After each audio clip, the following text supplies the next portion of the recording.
ज्ञानतिमिरन्धस्य ज्ञानञ्जनाशलाकया चक्षुरुन्मिलितं येन तस्मै श्रीगुरुवे नमः। ॐ नमो भगवते वासुदेवाय। ॐ नमो भगवते वासुदेवाय। ॐ नमो भगवते वासुदेव। हरे कृष्ण। भगवद गीता 11वां अध्याय श्लोक संख्या 47। श्री भगवान उवाच मया प्रसन्नेन तवार्जुनेदं रूपं परं दर्शितम् आत्मयोगात् तेजोमयं विश्वम् अनन्तमाद्यं यन्मे त्वदन्येन न दृष्टपूर्वम्। यहाँ पर भगवान श्री कृष्ण अर्जुन से कह रहे हैं, हे अर्जुन, मैंने प्रसन्न होकर अपनी अंतरंगा शक्ति के बल पर तुम्हें इस संसार में अपने इस परम विश्व रूप का दर्शन कराया है। इसके पूर्व अन्य किसी ने इस असीम तथा तेजोमय आदि रूप को कभी नहीं देखा था। तात्पर्य बाय श्रील प्रभुपाद की जय। अर्जुन भगवान के विश्व रूप को देखना चाहता था, अतः भगवान श्री कृष्ण ने अपने भक्त अर्जुन पर अनुकंपा करते हुए उसे अपने तेजोमय तथा ऐश्वर्यमय विश्व रूप का दर्शन कराया। यह रूप सूर्य की भांति चमक रहा था और इसके मुख निरंतर परिवर्तित हो रहे थे। कृष्ण ने यह रूप अर्जुन की इच्छा को शांत करने के लिए ही दिखलाया। यह रूप कृष्ण की उस अंतरंगा शक्ति द्वारा प्रकट हुआ जो मानव कल्पना से परे है।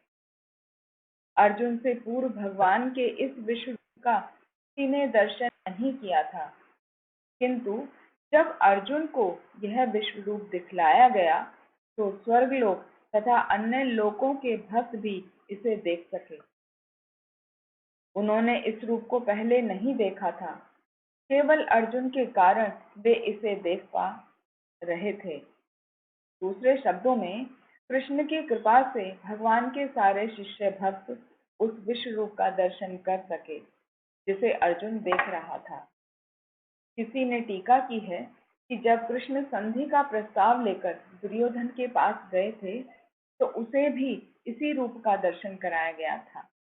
दुर्भाग्यवश दुर्योधन ने शांति प्रस्ताव स्वीकार नहीं, किंतु कृष्ण ने उस समय अपने कुछ रूप दिखाए थे, किंतु वे रूप अर्जुन को दिखाए गए उस रूप से सर्वथा भिन्न थे। यह स्पष्ट कहा गया है कि इस रूप को पहले किसी ने भी नहीं देखा था। यहाँ पर भगवान अर्जुन के ऊपर बहुत ही प्रसन्न हैं, जैसा कि पहला ही शब्द प्रदर्शित कर रहा है। भगवान ने कहा मया प्रसन्नेन तव अर्जुनेदम, हे अर्जुन, मैं तुम पर बहुत प्रसन्न हूँ, इसीलिए अपने रूपम परम दर्शितम आत्मयोगात, जो मेरी आत्मयोगात, जो मेरी अंतरंगा शक्ति है, मैं उसके बल पर तुम्हें इस अपने परम विश्व रूप को दिखा रहा हूँ। मतलब अब तक दिखा दिया है।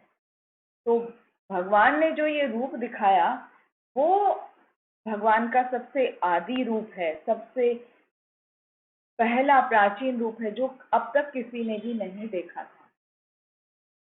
तो भगवान, सबसे पहले इंपॉर्टेंट बात है यह समझने की, मया प्रसन्नेन, भगवान प्रसन्न है अर्जुन से, इसीलिए उसको अपना विश्व रूप, उसकी प्रार्थना पर, उसकी रिक्वेस्ट पर भगवान ने उसको दिखाया। तो यहाँ पर बात आती है कि भगवान किसी से कब प्रसन्न होते हैं कि उसको अपना रूप दिखला सकें, क्योंकि भगवान का रूप बहुत ही अतुलनीय है, बहुत ही असीम है, बहुत ही अनअवेलेबल है, मतलब किसी को दिखाई नहीं दिया जा सकता, कोई उसका दर्शन नहीं कर सकता, वो बहुत ही विशिष्ट रूप है। तो भगवान अर्जुन से अत्यंत प्रसन्न है, इसी कारण भगवान उसको अपना रूप दिखा रहे हैं। तो प्रसन्नता का क्या कारण है, भगवान अर्जुन से क्यों प्रसन्न है? तो जैसा कि हम जानते हैं, शास्त्रों में जगह जगह पर बताया गया है कि भगवान उस भक्त से प्रसन्न होते हैं जो भक्त प्रेम पूर्वक भगवान की सेवा में लगा रहता है। लेकिन यहाँ पर केवल उन्हीं भक्तों से प्रसन्न नहीं होते, और भी कंडीशन है। वो कंडीशन क्या है?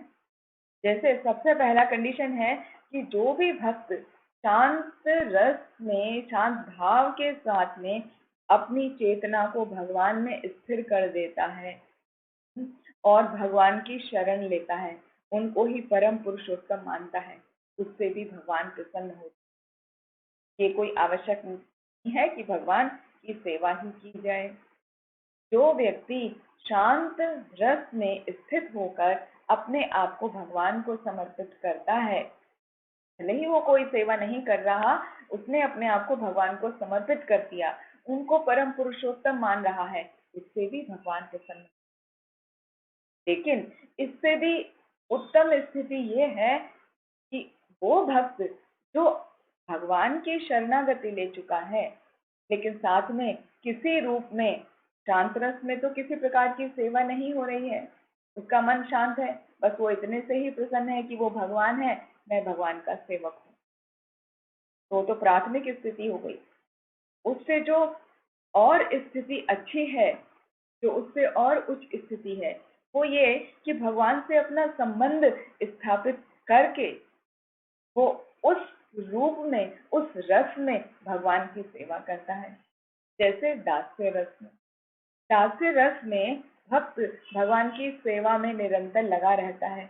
वो समझता है कि मैं भगवान का दास हूँ, तो मुझे भगवान की निरंतर सेवा करनी चाहिए। तो विभिन्न प्रकार से वो भगवान की सेवा करता है, जैसे कुकिंग करता है, क्लीनिंग करता है, भगवान के लिए नाम कीर्तन करता है, भगवान का श्रृंगार करता है, भगवान की आरती करता है, भगवान के नाम का जप करता है, दूसरों को कीर्तन करवाता है, भगवान के नाम का उपदेश उन सबको वितरित करता है। तो वो सब दास्य भाव में आके किया जा रहा है। भगवान उस व्यक्ति से और अधिक प्रसन्न होते हैं। किससे? जो शांत रस में है, जो कुछ सेवा नहीं कर रहा, उससे भी भगवान प्रसन्न है, लेकिन जो दास्य रस में सेवा कर रहा है, भगवान उससे और प्रसन्न है। लेकिन यहाँ अर्जुन, अर्जुन का तो और उत्तम भाव है, वो तो दास्य रस से भी आगे है। वो क्या है? वो सख्य रस में है। वो सख्य रस में भगवान की सेवा में लगा है। सेवा में क्या लगा है? सख्य रस में तो सेवा नहीं, मित्रता का भाव होता है, बराबरी का भाव होता है। तो बराबरी के भाव में साथ में घूमा जाता है, साथ में खाया जाता है, साथ में रहा जाता है, साथ में कुछ शरारत की जाती है, साथ में उठा बैठा जाता है। तभी जब अर्जुन को पता चला, यहाँ पर भगवान का विश्व रूप का दर्शन करने के बाद, तो उसको एहसास हुआ कि मैं तो सख्य रस में भगवान से किस तरह अपना संबंध स्थापित करे हुए था। ये तो परम पुरुषोत्तम है, ये तो ईश्वर है, इनमें सभी कुछ समाया है। तो वो विभिन्न श्लोकों के द्वारा भगवान से क्षमा प्रार्थना करने लगा। तो श्लोक संख्या 41 से 46 तक हमने उसका वर्णन सुना था। 41 में बहुत ही सुंदर श्लोक है। सखेति मत्वा प्रसभं यदुक्तं, हे कृष्ण हे यादव हे सखेति, अजानता महिमानं तवेदं, मया प्रमादात प्रणयेन वापि। कि हे कृष्ण, मैंने कभी तुमको कृष्ण कहा, कभी यादव कहा, कभी कहा। भगवान कृष्ण के साथ में अर्जुन का जो संबंध है वो सखा भाव से है। तो सखा भाव में वो भगवान के साथ में क्या किया? आराम किए, उनके साथ लेटे, उनके साथ खाए पिए, बैठे उठे, और मित्र पद पूर्ण व्यवहार किया। तो वो उनको अभी ऐसा लग रहा है अर्जुन को कि मैंने तो उनको अपना मित्र समझकर ऐसा साधारण व्यक्ति का सा साधारण मित्र के जैसा व्यवहार किया, और ये तो भगवान है, तो वो मैंने बहुत बड़ा अपराध कर दिया। तो वो उनको गिल्टी फील हो रही है, वो क्षमा मांग रहे हैं। तो श्लोक 41 से लेकर 46 तक उन्होंने विभिन्न प्रकार से क्षमा मांगी कि मेरा अपराध को इस प्रकार क्षमा कर दीजिए जैसे एक पुत्र का अपराध पिता क्षमा कर देता है। एक सखा अपने एक मित्र अपने दूसरे मित्र का अपराध को क्षमा कर देता है। पितेव पुत्रस्य सखेव सख्यु प्रिया प्रिया अर्हसि देव सोढुम्। और एक प्रिय मतलब एक जो मेल है वो अपनी प्रिया का अपनी जो उसकी गर्लफ्रेंड है या जो उसकी पत्नी है जिससे वो प्रेम करता है उसका अपराध क्षमा कर देता है। तो वो समझकर उस तरह से मुझे अपना क्लोज जानते हुए मुझे क्षमा कर दो। तो भगवान उसके इस भाव से बहुत ही प्रसन्न है, क्योंकि वो सख्य भाव रखा हुआ है और उसको अपराध का भाव आगे है, उस बात से भगवान प्रसन्न नहीं हुए। भगवान को वो अच्छा नहीं लगा, भगवान को तो उसका वही भाव प्रसन्न है। अच्छा लग रहा है भगवान को अर्जुन का कि वो सख्य भाव में आकर उसने भगवान के साथ व्यवहार किया। तो यहाँ कहने का अर्थ है मया प्रसन्नेन तवार्जुनेदम, कि अर्जुन मैं तुम्हारे विभिन्न प्रकार से जो तुमने मुझसे व्यवहार किया मित्रवत सख्य भाव में आके जो मेरे से व्यवहार किया तो मैं बहुत ही प्रसन्न हूँ। और प्रसन्न होकर क्या कर रहा हूँ?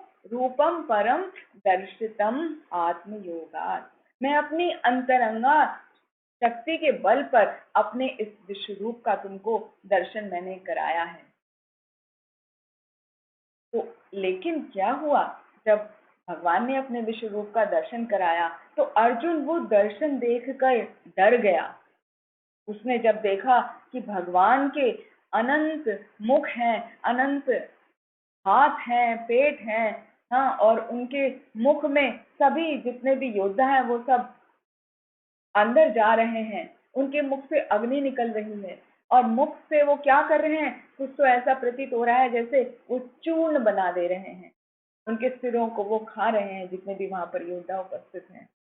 तो वो ऐसा उनका भयानक रूप देखकर, विराट रूप देखकर अर्जुन घबरा गया। तो अर्जुन का वो डर मिटाने के लिए वहां पर फिर अर्जुन ने कहा था कि अपना ये रूप आप समेट लीजिए भगवान, मैं आपका वही चतुर्भुज रूप देखना चाहता हूँ, क्योंकि मैं आपके इस रूप को देख नहीं पा रहा हूँ।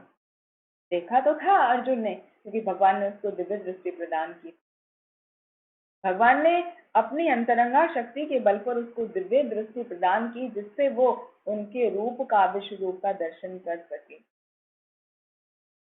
और साथ ही में कहा जा रहा है कि यहाँ पर ये रूप जो भगवान का विश्व रूप है, अनंत रूप है, उससे पहले किसी ने भी उसको नहीं देखा। भगवान जिस भी व्यक्ति पर प्रसन्न होते हैं वो ही उनके इस रूप को देख पाता है। जैसे अर्जुन ने देखा तो भगवान उससे प्रसन्न है। तो ये वाला पॉइंट यहाँ पर एकदम क्लियर हो गया, मया प्रसन्नेन तव अर्जुने। भगवान अर्जुन पर बहुत प्रसन्न है, इसीलिए उसको अपना विश्व रूप भगवान ने दिखाया। और ये जो विश्व रूप है वो कैसा है?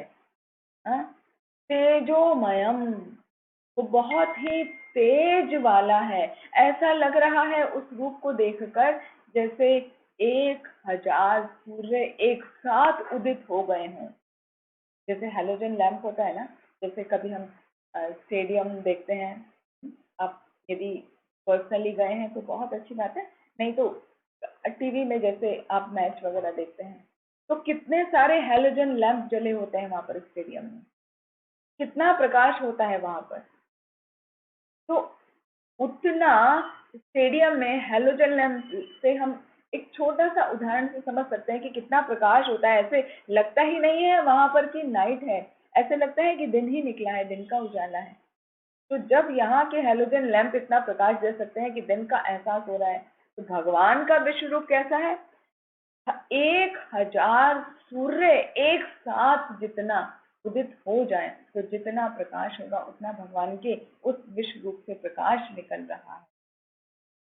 तेजोमयम भगवान का ऐसा प्रकाश है जिसको देखकर अर्जुन की आंखें चुंधिया गईं और वो नहीं देख पा रहा है। वो घबरा गया भगवान के ऐसे रूप को देखकर। उसने आंखें बंद कर ली और भगवान से कहा कि मैं आपके चतुर्भुज रूप को ही देखना चाहता हूँ। फिर भगवान ने उसको अपना चतुर्भुज रूप दिखाया जिसमें उन्होंने शंख, चक्र, गदा और पद्म को धारण किया हुआ है। और शंख, चक्र, गदा, पद्म का जो धारण करने का क्रम है वो भी विभिन्न विभिन्न प्रकार से होता है, जिसका चैतन्य चरितामृत में बहुत सुंदर वर्णन किया गया है डिटेल में, कि जैसे शंख, चक्र, गदा, पद्म का जो एक क्रम होता है, पर्टिकुलर क्रम, जैसे हम जगन्नाथ जी का देखते हैं। जगन्नाथ जी में यदि हम बलराम जी को ये माने कि वो उनके लोअर टू हैंड्स हैं और जगन्नाथ जी के अपर टू हैंड्स हैं, है ना, चतुर्भुज रूप, तो वो रूप होता है माधव रूप, जिसमें शंख और चक्र जगन्नाथ जी ने धारण किए होते हैं और गदा और पद्म, पद्म की जगह वो शंख होता है उनके हाथ में। तो वो चतुर्भुज रूप जो है वो रूप का वर्णन किया गया है, वो माधव रूप है। इसी तरह उनको यदि हम सर्कुलेट करते हैं तो उसके जो अलग अलग उसका ऑर्डर है धारण करने का, तो कोई रूप उनका, कोई गोविंद कहलाता है, कोई माधव कहलाता है, कोई श्याम सुंदर कहलाता है, कोई ऋषिकेश कहलाता है, कोई जनार्दन कहलाता है। उनके खाली ऑर्डर से, जो उनका शंख, चक्र, गदा, पद्म धारण करने का ऑर्डर है। तो ये जो उनके विभिन्न रूप हैं वो सभी अलग अलग रूप उनके वैकुंठ लोकों में रहते हैं। तो वैकुंठ लोक में जो उनका अलग अलग रूप है, कहीं उनका नारायण है, कहीं उनका नरसिंह रूप है, कहीं उनका वराह रूप है, कहीं माधव है, तो अलग अलग वैकुंठ में वो अलग अलग रूपों में अलग अलग क्रम में शंख, चक्र, गदा और पद्म को धारण किए रहते हैं। तो वो उनका रूप अत्यंत ही सुंदर है। फिर तेजोमयम विश्वम, विश्वम, विश्वम का अर्थ है कि वो समस्त ब्रह्मांड में व्याप्त है उनका रूप। इतना विशाल रूप है, ऐसा लग रहा है कि सभी लोग उनके इस शरीर में समाये हुए हैं। स्वर्ग लोक, पृथ्वी लोक और जितने भी लोग हैं सभी भगवान के शरीर में समा जाएंगे, क्योंकि वो भगवान के शरीर से निकल रहे हैं। इतना उनका विश्व रूप है, अनंत है। अनंत मतलब उसकी सीमा ही नहीं है। वो ऐसा लग रहा है कि कहाँ धरती से शुरू होके आकाश तक पहुंच गया। सभी दिशा भगवान के अनंत हाथों से ढकी हुई हैं। अनंतम ईशम, तो उनका रूप है पूरा हर तरफ विस्तारित। तो ये जो रूप है वो भगवान की ही कृपा से अर्जुन देख पा रहा है।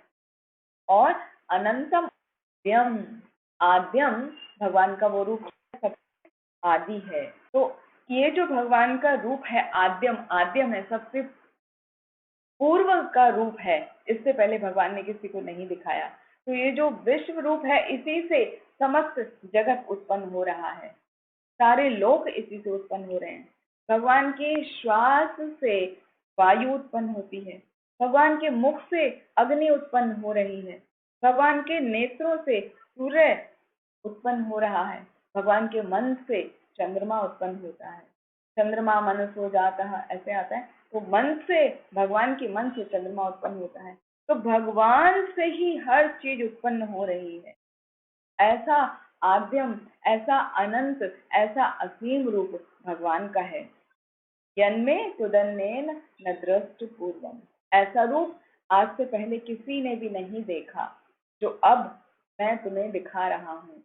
हे अर्जुन, केवल तुम इस रूप को देख पा रहे हो।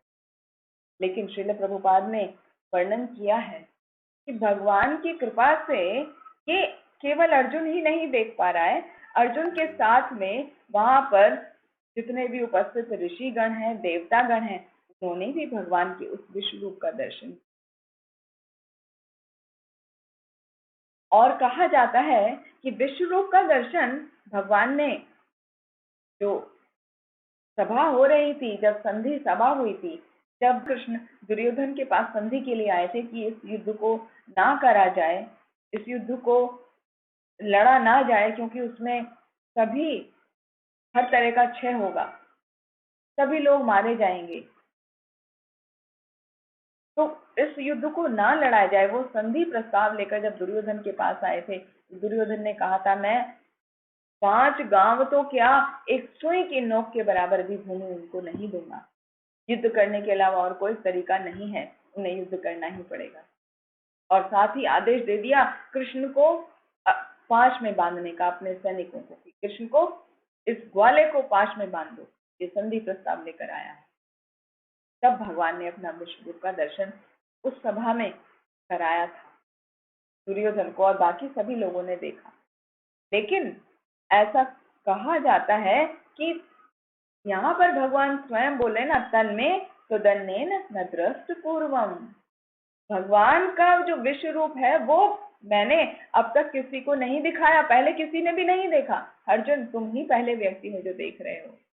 तो यहाँ पर ये क्लैश होता है कि कैसे वहां तो जब राज्यसभा में दुर्योधन को भगवान ने अपना विश्व रूप दिखाया, और यहाँ पर आ रहा है कि भगवान कह रहे हैं अर्जुन को कि उससे पहले किसी को ये रूप नहीं दिखाया। तो इस बात को कैसे समझ, तो यहाँ पर डिटेल में जो टीका करते हैं आचार्यगण, वो बताते हैं कि अर्जुन को जो रूप दिखाया वो अपना विश्व रूप कंप्लीट वाला दिखाया भगवान ने, जिसमें अनेक देवता, ऋषिगण, सभी कुछ वहां पर उपस्थित हैं, सारे लोग उपस्थित हैं, सारी दिशाएं उपस्थित हैं, सभी योद्धा, सभी व्यक्ति उनके मुख में प्रवेश कर रहे हैं। तो वो कंप्लीट रूप दिखाया था भगवान ने अर्जुन को। लेकिन दुर्योधन को इनकम्प्लीट रूप दिखाया था। वो वाला विकराल रूप, वो विश्व रूप दिखाया नहीं था, वो खाली दिखाया था उसको डराने के लिए, दुर्योधन को बताने के लिए कि तुम मुझे साधारण मनुष्य मत मानो, मैं साधारण नहीं हूं, मैं तो भगवान हूं, मैं तो परम ईश्वर हूं, ये सभी कुछ मुझ में ही समाया है। तो वो जो रूप दिखाया था भगवान ने, वो इनकम्प्लीट विश्व रूप था। इसीलिए यहाँ पर आया है, यन्मे सुदन्नेन न दृष्ट पूर्वम। पहले भगवान ने वो किसी को नहीं दिखाया, सबसे पहले अर्जुन को अपना वो कंप्लीट रूप दिखाया। और साथ में वहां जो उपस्थित थे देवतागण और ऋषिगण, उनको भी सौभाग्य प्राप्त हुआ भगवान के उस रूप का दर्शन करने का। और ऐसा भी आता है शास्त्र में वर्णन की वेद व्यास के पास तो दिव्य चक्षु थे, उन्होंने तो भगवान के उस रूप का दर्शन किया था, तभी तो वर्णन किया। और वेद व्यास जी ने अपनी कृपा दृष्टि करके अपने शिष्य संजय को भी वो दिव्य दृष्टि प्रदान की थी, जिससे संजय भी उस रूप का दर्शन कर सका। तो इस तरह से वेद व्यास जी ने, उनके शिष्य संजय ने, वहां उपस्थित सभी देवतागण ने, सभी ने भगवान के विश्व रूप का दर्शन किया। लेकिन भगवान ने वो विश्व रूप दिखाया स्पेशली अर्जुन को, उनको दिव्य दृष्टि दी, तो वो उनका कंप्लीट विश्व रूप देख पाए।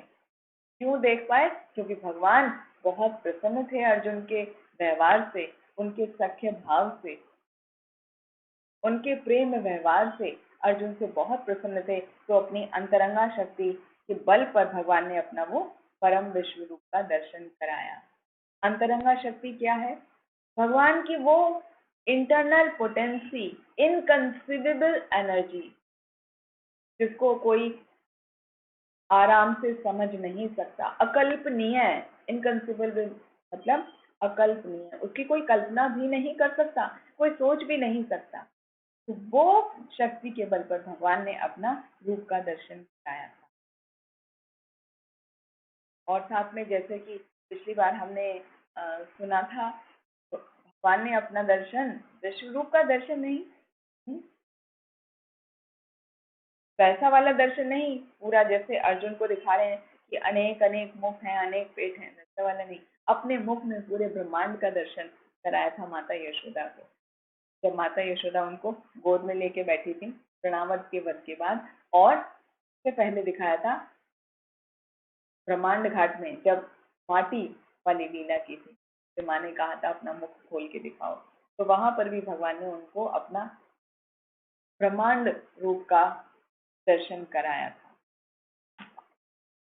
और भागवतम के 10वें स्कंद के 12वें श्लोक में 12वें चैप्टर के 11वें श्लोक में आता है, इत्थं सतां ब्रह्म सुखानुभूत्या दास्यं गतानां परदेवतेना मायाश्रितानां नरदारकेण साकं विजुह्य कृत पुण्यपुञ्जः।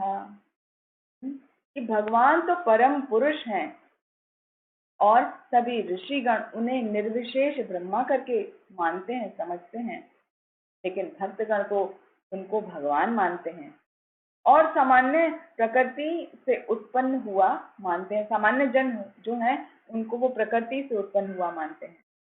तो ये बालक जिन्होंने अपने पूर्व जन्मों में अनेक पुण्य किए हैं, वो अभी भगवान के साथ खेल रहे हैं, वो भगवान का दर्शन कर रहे हैं, भगवान के साथ खेल रहे हैं। लेकिन वहां पर भगवान ने अपना विश्व रूप का दर्शन नहीं कराया, वहां भगवान अपना स्वरूप का दर्शन उन भक्तों को कराए, क्योंकि वो सभी भक्त कैसे जुड़े हुए थे भगवान के साथ में, सख्य भाव से या माधुर्य भाव से। तो प्रेम का जो भाव है उसके कारण भगवान ने उनको अपना दर्शन कराया। जैसा कि ब्रह्म संहिता में आता है, भगवान का दर्शन कौन कर सकता है? जिसने भगवान के प्रेम रूपी अंजन को, काजल को अपनी आंखों में लगा है। प्रेमांजना स्फुरित भक्ति विलोचनेना संतः सदैव हृदयेषु विलोकयन्ति। जिसने प्रेम का अंजन लगाया है अपनी आंख में भगवान के प्रेम का, वो अपने हृदय में भगवान का दर्शन कर सकता है। यम श्याम सुंदरम अचिंत्य गुण स्वरूपम गोविंदमादि पुरुषम तम अहम भज। तो जो भगवान का द्विभुज रूप श्याम सुंदर रूप है, उसका दर्शन भक्तगण अपने हृदय में करते हैं, जो प्रेम संबंध बना के रखते हैं भगवान से। वो प्रेम सख्य भाव में हो सकता है, वो प्रेम माधुर्य भाव में हो सकता है, वो प्रेम वात्सल्य भाव में हो सकता है, वो प्रेम दास्य भाव में भी हो सकता है, जैसे हनुमान जी ने, हाँ, लक्ष्मी जी ने। और शांत भाव में भी हो सकता है, लेकिन शांत भाव में बस खाली एक ही कमी है कि उसमें कोई सेवा नहीं होती। तो भगवान उनसे भी प्रसन्न है, लेकिन उनसे और अधिक प्रसन्न है जो दास्य भाव में सेवा कर रहे हैं। सख्य भाव वालों से भगवान और ज्यादा प्रसन्न है, और जो वात्सल्य भाव में भगवान से प्रेम कर रहे हैं तो भगवान उनसे और अधिक प्रसन्न है। और माधुर्य भाव में तो भगवान अतीव प्रसन्न है। भगवान अपने उन भक्तों से जो विभिन्न प्रकार के भावों से उनसे संबंध बनाते हैं, उनकी सेवा करते हैं, उनसे वार्तालाप करते हैं विभिन्न प्रकार से, उनसे भगवान प्रसन्न होते हैं और भगवान उनको अपना दर्शन देते हैं। उनके हृदय में द्विभुज रूप श्याम सुंदर के रूप, जिनका हम दर्शन वृंदावन में पाते हैं। जो राधा श्याम सुंदर हैं, वो कितना सुहावना द्विभुज रूप है, उनको देखते ही उनसे नजरें नहीं हटती। श्यामल रंग है, उनके नेत्र कैसे हैं? लोटस आईज हैं, और उनके नेत्रों के जो कोर हैं वो लाल हैं। उनका मुख चंद्रमा के समान चमकता है। उनके जो होठ हैं वो इतने गुलाबी हैं जैसे गुलाबी कमल होता है। और उनका जो त्रिभंग रूप है उसमें वो खड़े हैं, वो अत्यंत मोहक है। उन्होंने जो अपना हाथ में वंशी धारण किया है, वेणु माधुर्य प्रकट करते रहते हैं वो उससे निरंतर। जो भक्त प्रेम भाव से उनका दर्शन लेते हैं, भगवान उनको अपना दर्शन देते हैं। वो फील करते हैं कि भगवान वहां पर उपस्थित। तो खाली भक्त का भाव है, तो भक्त के भाव से प्रसन्न होकर भगवान उसको दर्शन देते हैं। और जो खाली ये समझ के जाते हैं कि भगवान तो विग्रह के रूप में खड़े हैं, भगवान नहीं है, विग्रह हैं, भगवान के विग्रह हैं, तो उनको वो विग्रह ही दर्शन होता है, भगवान का दर्शन है। भगवान हमारे भाव से प्रसन्न होते हैं क्योंकि वो भावग्राही जनार्दन है। तो यहाँ पर हमने इतना सभी श्लोकों में देखा कि भगवान ने अपना विश्व रूप का दर्शन कराया और अर्जुन वो देखकर बहुत ही विस्मित हो गया, अचंभे में आ गया कि आपका ये दर्शन बहुत ही अच्छा है, लेकिन बहुत ही डरावना लग रहा है, क्योंकि आप उसमें विभिन्न प्रकार के सभी लोगों को खा रहे हैं, अग्नि आपके मुख से निकल रही है, आप उनको चूर्ण बना रहे हैं। ऐसा लग रहा है कि कुछ भी जीवित नहीं रहेगा, क्योंकि भगवान ने स्वयं बोला है ना कि इस युद्ध में कौन बचेगा? केवल तुम पांडव, तुम बचोगे। उसके अलावा तुम्हारे तरफ के और दूसरे तरफ के दोनों जो दल हैं, उन दलों के योद्धा मारे जाएंगे। वो सब जान के, देख के वो थोड़ा परेशान हो जाता है और फिर भगवान से प्रार्थना करता है कि अपने इस रूप को अब हटा लीजिए और मुझे अपने चतुर्भुज रूप का दर्शन कराइए। फिर चतुर्भुज रूप के दर्शन में फिर वहां पर वर्णन आया था कि किस प्रकार वो चारों आयुध जो पकड़े हैं उसमें उनका अलग अलग स्वरूप का अलग अलग वर्णन आता है। कभी समय मिला तो इस पर एक क्लास जरूर लेंगे। बहुत ही सुंदर वर्णन है कि उनका जो चारों को पकड़ने का, धारण करने का जो क्रम है, उसके अनुसार भगवान के किस रूप का, किस क्रम का क्या नाम है और भक्त लोग किस भाव से उनकी सेवा में लगे रहते हैं। और फिर वो चतुर्भुज रूप पाने के बाद में फिर भगवान से प्रार्थना की कि मुझे द्विभुज रूप का आप दर्शन कराइए। अभी यहाँ पर भगवान ने बता दिया कि मेरा कैसा है, तेजोमय रूप है, जिस हजारों सूर्य एक साथ प्रकट हो, इतना प्रकाश भगवान से निकल रहा है। वो अनंत है, वो आद्य है, उन्हीं से सब कुछ प्रकट हो रहा है। तो ये जो दर्शन कर पा रहा है अर्जुन, भगवान की कृपा से, भगवान की अंतरंगा शक्ति की जो उस पर कृपा है, उसके बल पर भगवान ने जो दिव्य दृष्टि भगवान ने दी है, उसके कारण वो देख पा रहा है। तो उसके बाद फिर भगवान अगले श्लोक में बताएंगे कि मेरा ये जो रूप का दर्शन है ना, वो किसी भी वेदों के अध्ययन से या यज्ञ करने से या दान करने से या विभिन्न प्रकार की कठिन तपस्याओं को करने से भी नहीं देखा जा सकता।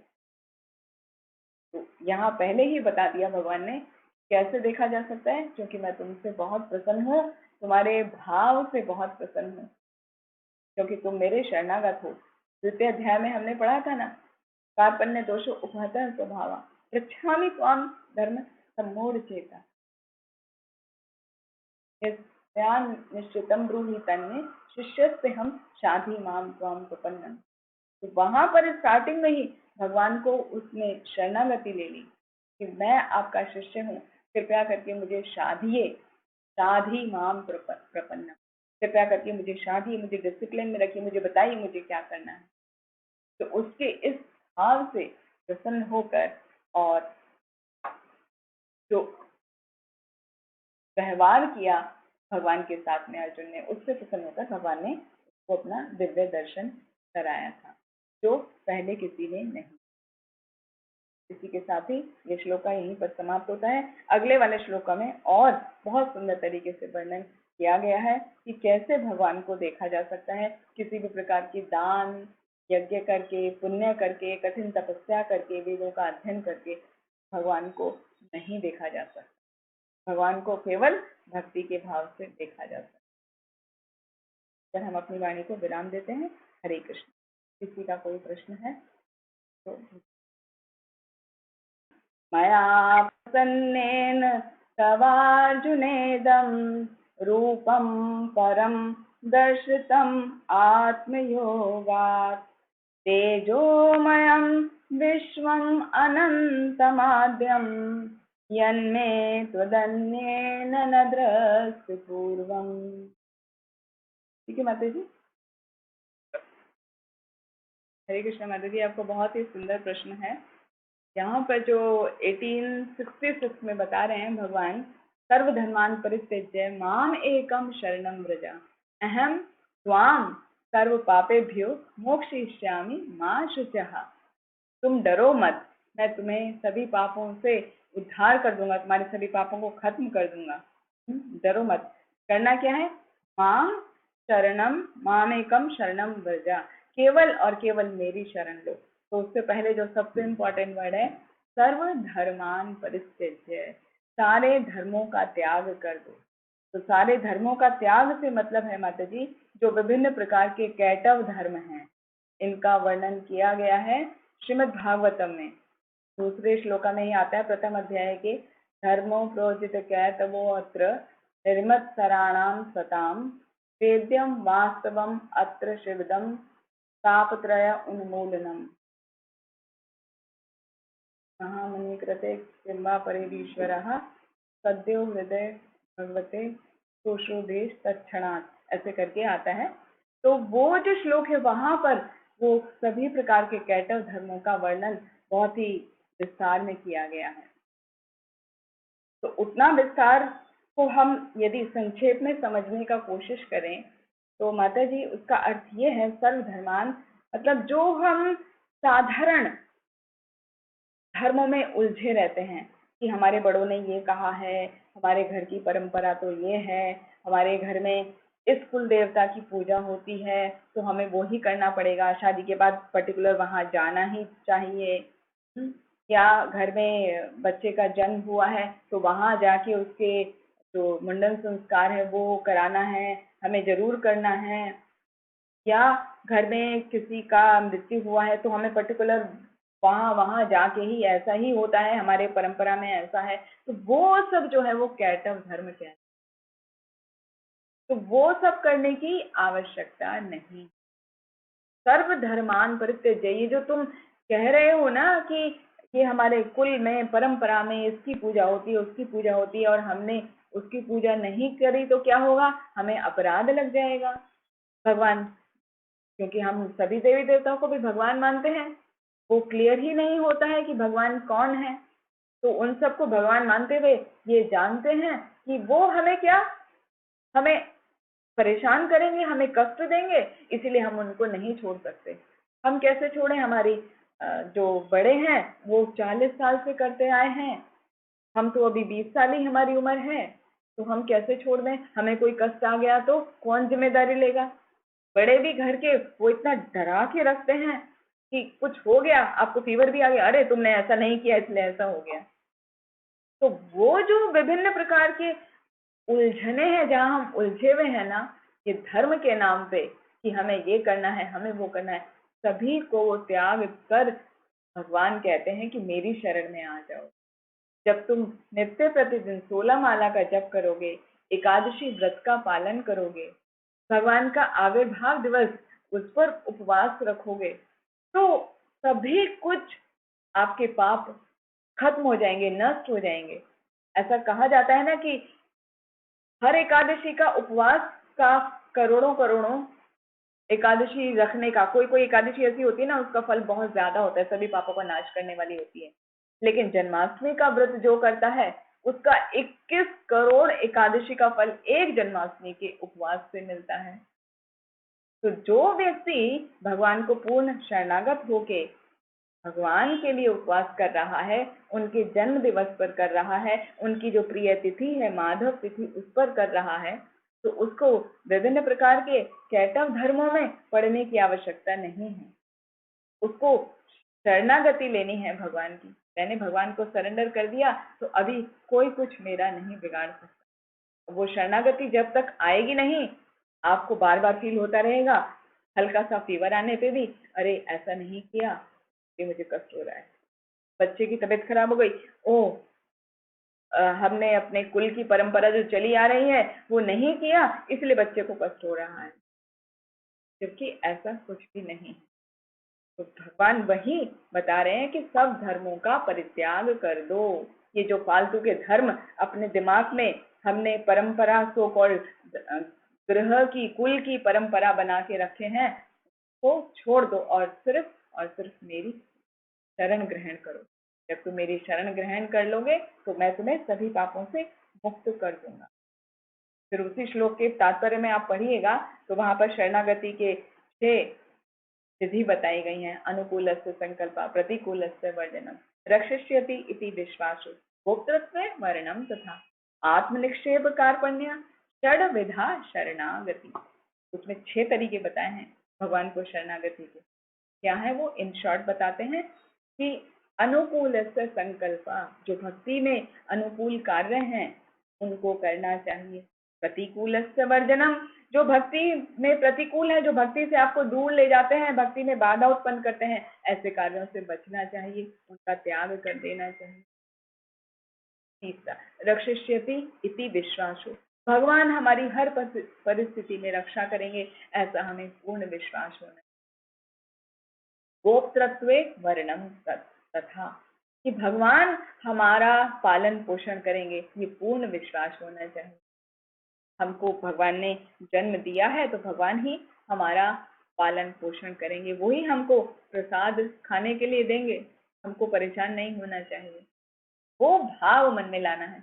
उसका अर्थ ये नहीं है कि हम हाथ पे हाथ धर के बैठ जाएंगे, हम कुछ करेंगे ही नहीं, कि भगवान हमारा वरण अपने आप करेंगे, हमारा पालन पोषण करेंगे, चलो लेट अस सिट। नहीं, उतना भी नहीं करना चाहिए, अपना पुरुषार्थ करना चाहिए, लेकिन भगवान पर निर्भर रहते हुए, जो कुछ मिल रहा है उसमें संतोष करते हुए। संतोष का जो गुण है वो सबसे बड़ा गुण होता है, संतोष और क्षमा। तो ये गुण सर्वोपरि गुण कहे गए हैं।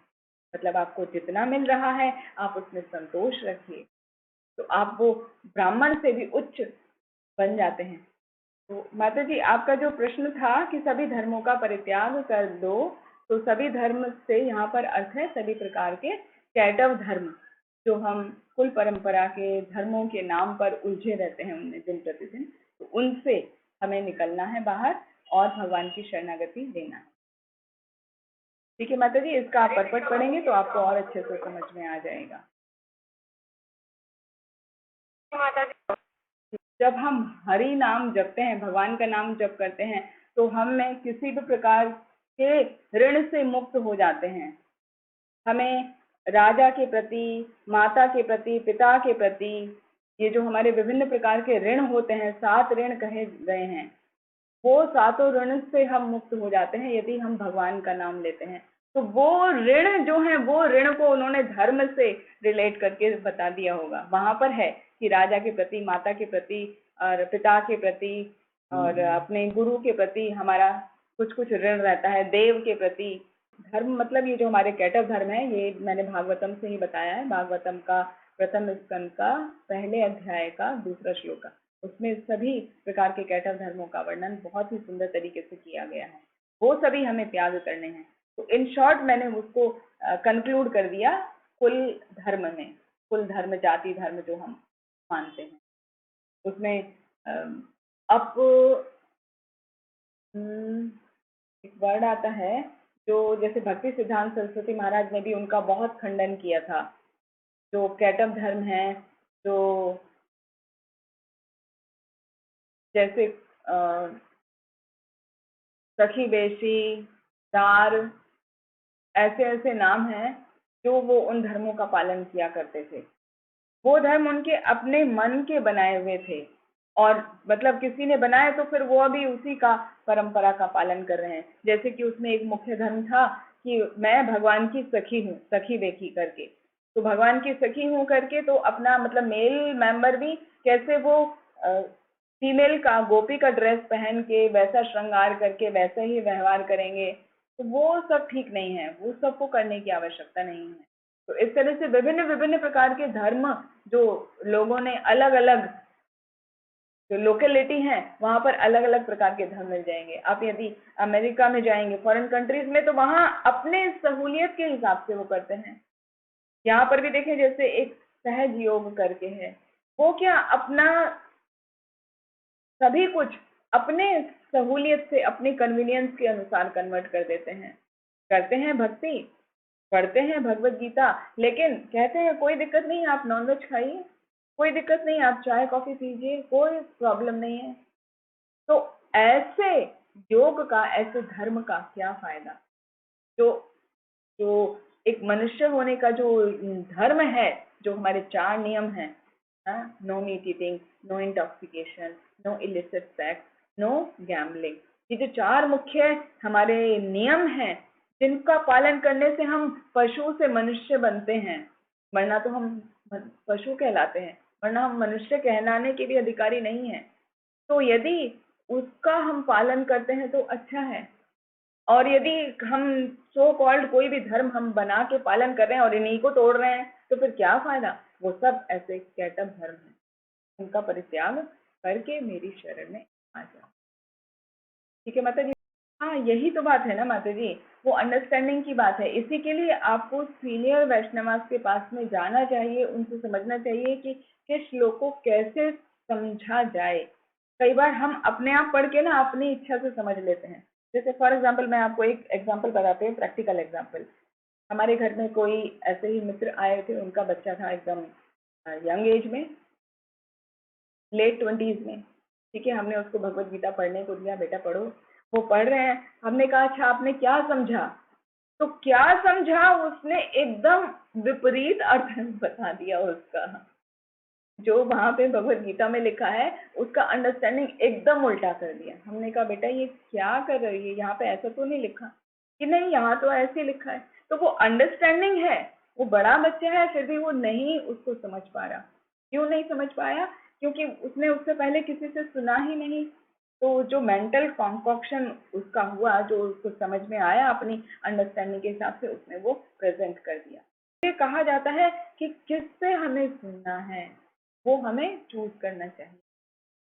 प्रॉपर वैष्णव होना चाहिए जिसने उस ज्ञान को ग्रहण किया है। पहले तो वो श्रुतिधर हुआ करते थे पहले जमाने में, अभी उसका क्या तरीका हो गया है, अभी हो गए हैं several exams are there, several courses are there, like Bhakti Shastri है, भक्ति वैभव है, भक्ति वेदांत है, भक्ति सार्वभौम है। तो जो वो पढ़ रहे हैं, समझ रहे हैं, जिनकी अंडरस्टैंडिंग अच्छी है, वो सारी ट्रेनिंग लेते हैं। हाँ, उनसे आप सुन सकते हैं, या जो डायरेक्ट ही गुरु महाराज से सुन रहे हैं, जो बहुत ही उच्च हैं वैष्णव, जैसे हिज होलीनेस राधा गोविंद महाराज हैं, हिज होलीनेस भक्ति चारू स्वामी हैं, हिज होलीनेस गोपाल कृष्ण गोस्वामी महाराज हैं। चाहे वो अभी हैं या नहीं है, लेकिन उनकी वाणी अवेलेबल है। तो वहां आप सुन के एकदम क्लियर समझ सकते हैं, आपकी क्लियर अंडरस्टैंडिंग हो सकती है। और सबसे बड़ा तो अपने श्रील प्रभुपाद जो हमारे एमिनेंट गुरु हैं, पूर्व प्रतिष्ठापित गुरु हैं, वो उनकी वाणी को पढ़ने के लिए उनके बुक्स पढ़ें, उनके कन्वर्सेशन पढ़ें, उनके लेटर्स पढ़ें, तब ये सारे डाउट क्लियर हो जाते हैं। तो इसीलिए किसी ऐसे वैसे व्यक्ति से सुनने की बजाय सुन ले, कोई बात नहीं, यदि आपके जानने वाले हैं, सुनना पड़ता है कई बार, लेकिन सुन ले, माने किसको, जो शास्त्रों के आधार पर बता रहा है और जिसकी अंडरस्टैंडिंग एकदम ठीक है। मैसेज है। वाञ्छाकल्पतरुभ्यश्च कृपासिन्धुभ्येव च पतितानां पावनेभ्यो वैष्णवेभ्यो नमो नमः। हरे कृष्ण।